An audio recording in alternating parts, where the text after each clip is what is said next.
The negative father complex ranks among the most damaging psychological formations a person can carry, and it operates almost entirely below the surface of awareness until it detonates. In Jungian psychology, a complex is an emotionally charged cluster of hidden memories and ideas that forms around a central archetype in the personal unconscious. When that archetype is the father, and when your lived experience of the father figure was chronically critical, absent, or dominating, the resulting complex does not fade with time. It gathers intensity in the hidden layers of the psyche, growing into a destructive force that erupts automatically every time life places you in the presence of authority, institution, or external demand. The father archetype is one of the most ancient patterns in the collective unconscious. It carries a full, irreducible polarity. The positive father who establishes structure, encourages initiation into the world, and opens the future to you. And the negative father who dominates, withholds, crushes initiative, or abandons entirely. This polarity belongs to the archetype itself, not the individual experience. It is inherited psychological blueprint every human being carries from birth. Your actual father, as the first living carrier of the archetype, activated one or both of these poles in your earliest encounters with masculine authority. When the positive pole was consistently present, you developed a healthy relationship to power, structure, and inner authority. When the negative pole dominated, your psyche formed a complex around that wound, and the complex has been shaping your life ever since. The negative father complex forms from a pattern, not a single traumatic event. It accumulates from emotionally charged records of a father figure who consistently activated the destructive side of the archetype. Three configurations are particularly formative. In the first, the critical and shaming father attacks authentic expression with relentless judgment, leaving behind an internalized conviction that the natural self is inadequate. In the second, the absent or emotionally withholding father communicates through his very distance that you are not worth his presence, generating a wound around approval that you will spend years trying to fill. In third, the controlling and dominating father crushes your emerging will so completely that independence begins to feel dangerous. Each configuration produces a different emotional charge, but all three leave the same core wound, a damaged relationship to authority and to the masculine ordering principle of the psyche.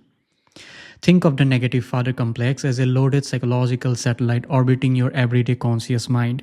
Under ordinary circumstances, it remains hidden, and you function with normal clarity and stability.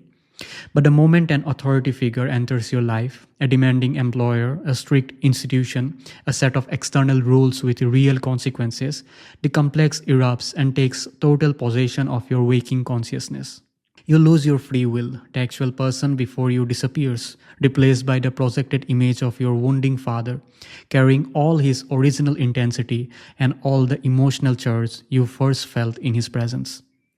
Your responses becomes wildly disproportionate to the real situation.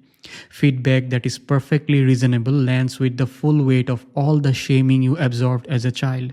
A single correction from a superior triggers the same desperate rage or collapsing shame you felt standing before a father you could never satisfy. In many people, the negative father complex produces a pattern of fierce systematic rebellion against authority. You interpret every demand from an authority figure as a direct assault on your deepest self. You resist legitimate structure, sabotage your own advancement, and find yourself unable to accept guidance without experiencing it as violation. The complex has recorded the father's authority as an instrument of destruction, and what looks like stubbornness is the same automatic defensive mobilization triggered again.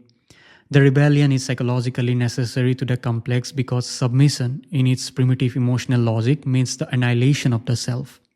Every act of defiance toward an external authority figure is an unconscious attempt to protect the authentic self your father could never accept.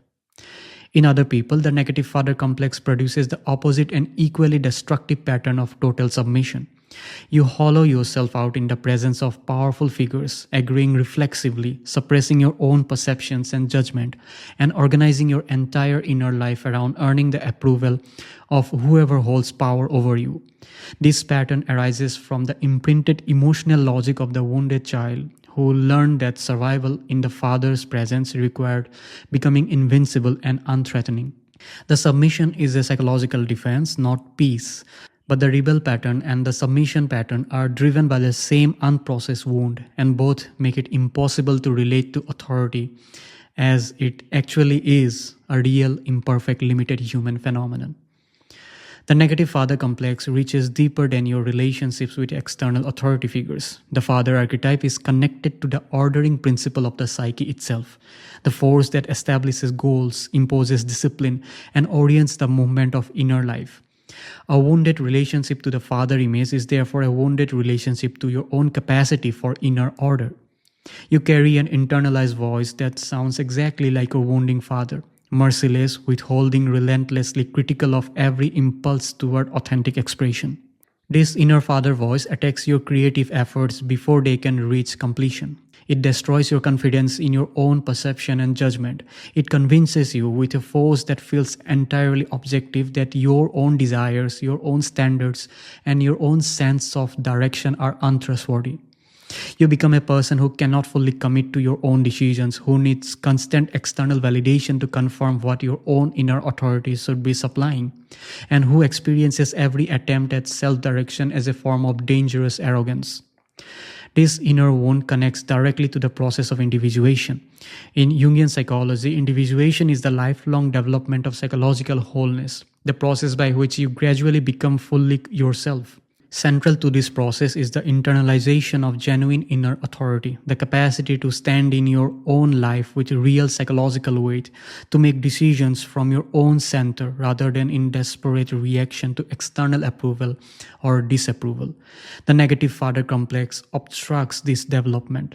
Because the father is the psyche's first representative of law, structure, and the ordering logos, a wounded relationship to the father image is simultaneously a wounded relationship to your own capacity for inner order.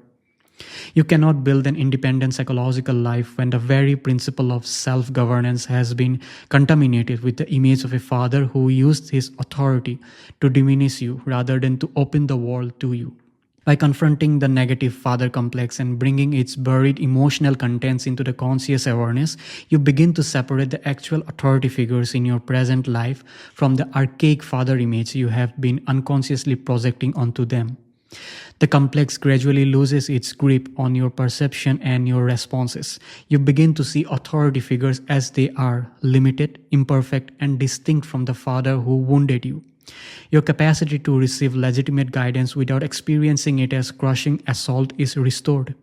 The inner critical father voice, once recognized for what it is, transforms into a source of inner structure and discernment. It stops functioning as an instrument of destructive and begins to function as a real psychological authority. The capacity to assess your own work honestly, to impose genuine discipline on yourself freely and from your own center, and to stand in the full weight of your own life without submitting compulsively to external power or destroying every structure that makes demand on you. The wound of the negative father complex becomes the force that drives you toward the authentic inner authority your wounded father could never give you, and that only you, through an unflinching confrontation with your own depths, can finally build for yourself.